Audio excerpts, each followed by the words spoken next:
கருப்பட்டி தலையா, டாக்டருக்கு கருப்பட்டி டீ கொடுக்காதரா, சக்கரை டீ குடுறா, தயிர் வடை தலையா குடுறா. டே ஏன்டா நீங்க எல்லாம் டீ கடை வச்சுட்டு என்ன பரட்ட இந்த பொட்டுக்கடைக்காரி மக அந்த கிறுக்க சப்பானிய ரொம்ப மாத்தி விட்டா போல இருக்க. மாத்திருக்கிறது மட்டுமா, யாரையுமே மதிக்காம திமிரா பேசுறது வேற கத்து கொடுத்துட்டா. ஓஹோ, அன்னைக்கு என்னவே சுட சொன்னதுக்கு மாட்டம் போ, அதுக்கு வேற ஆள பாருன்னு ரொம்ப கேவலமா சொன்னாரே, அதை சொல்றியா? கூத்து என்ன கிண்டல? நீ முதல்ல இப்பவே போய் அவன் எங்க இருந்தாலும் பிடிச்சிட்டு வா, ஒரு புடி பிடிக்கிற. No, not necessary. Look, there is coming. ஐயா என்ன சொல்றீங்க? சப்பானி வர்றான்னு சொன்னேன். சரிதாங்க. நான் கூப்பிட்டா பயந்து ஓடிடுவான், நீங்களே கூப்பிடுங்க. டேய் சப்பானி,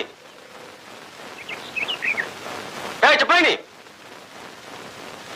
இனிமே உன்னை யாராவது சப்பானின்னு கூப்பிட்டா செப்பன் அரைஞ்சிரு.